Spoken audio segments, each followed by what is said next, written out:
بسم اللہ الرحمن الرحیم السلام علیکم ورحمۃ اللہ وبرکاتہ۔ اعضائے انسانی میں زبان سب سے اچھی چیز ہے اور سب سے بری چیز بھی ہے۔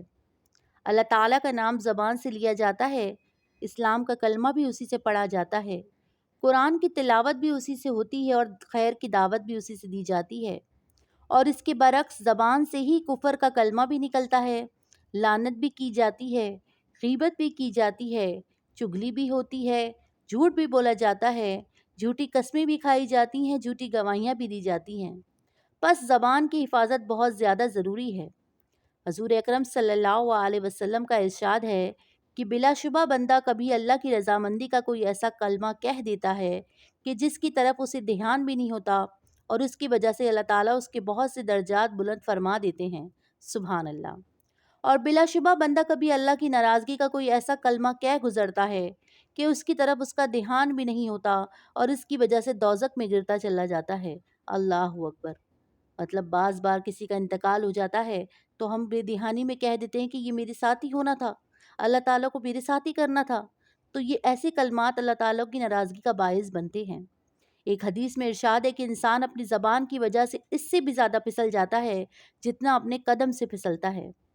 حضور اکرم صلی اللہ علیہ وسلم نے ارشاد فرمایا کہ جب صبح ہوتی ہے تو سب اعضائے عاجزی کے ساتھ زبان سے کہتے ہیں کہ تو ہمارے بارے میں اللہ سے ڈر، کیونکہ ہم تجھ سے متعلق ہیں، یعنی ہماری خیر و عافیت اور تکلیف تجھ سے متعلق ہے، بس اگر تو ٹھیک رہی تو ہم بھی ٹھیک رہیں گے، اور اگر تجھ میں کجی آئی مطلب کمی آئی تو ہم بھی کجی آ جائے گی، ہم میں بھی کمی آ جائے گی۔ حضرت عقبہ بن عامر نے فرمایا کہ میں نے رسول اللہ صلی اللہ علیہ وسلم سے ملاقات کی اور عرض کیا کہ نجات کی کیا صورت ہے؟ آپ نے فرمایا، زبان کو قابو میں رکھو، اپنے گھر میں اپنی جگہ رکھو، یعنی اپنے گھر میں رہو، زیادہ کم نکلو باہر، کیونکہ باہر بہت سے فتنے ہیں، اور اپنے گناہوں پر رویا کرو۔ حضرت سفیان فرماتے ہیں کہ میں نے عرض کیا، یا رسول اللہ صلی اللہ علیہ وسلم، آپ کو مجھ سے سب سے زیادہ کس چیز کا خوف ہے؟ تو آپ نے اپنی زبان پکڑی اور فرمایا کہ سب سے زیادہ اس کا خوف ہے۔ زبان کی بہت زیادہ حفاظت کی ضرورت ہے۔ مومن بندوں پر لازم ہے کہ اپنی زبان کو ہر وقت ذکر و تلاوت میں مشغول رکھے، اور ضرورت کے تحت دنیاوی ضرورتوں کے لیے بات کر لیا کرے۔ اللہ کے ذکر کے علاوہ زیادہ مت بولا کرو، کیونکہ اللہ کے ذکر کے علاوہ زیادہ بولنا دل میں سختی پیدا ہونے کا سبب ہے، اور اللہ سے سب سے زیادہ دور وہی شخص ہوتا ہے کہ جس کے دل میں سختی ہوتی ہے۔ حضور اکرم صلی اللہ علیہ وسلم نے فرمایا، من سمت نجا، یعنی جو خاموش رہا اس نے نجات پائی۔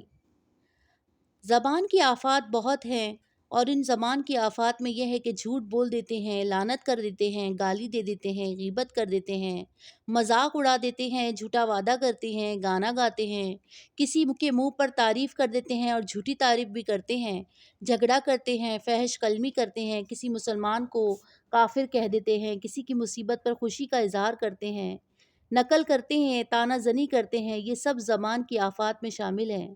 اللہ تعالی ہم سب کو زبان کی آفات سے محفوظ رکھے اور گناہوں سے بچانے والا بنا دے، زبان کے گناہوں سے بچانے والا بنا دے، اور ہماری زبان زیادہ تر ذکر الہی میں تر ہونے والی بنا دے۔ آمین ثم آمین، واللہ اعلم بالصواب۔ جزاک اللہ۔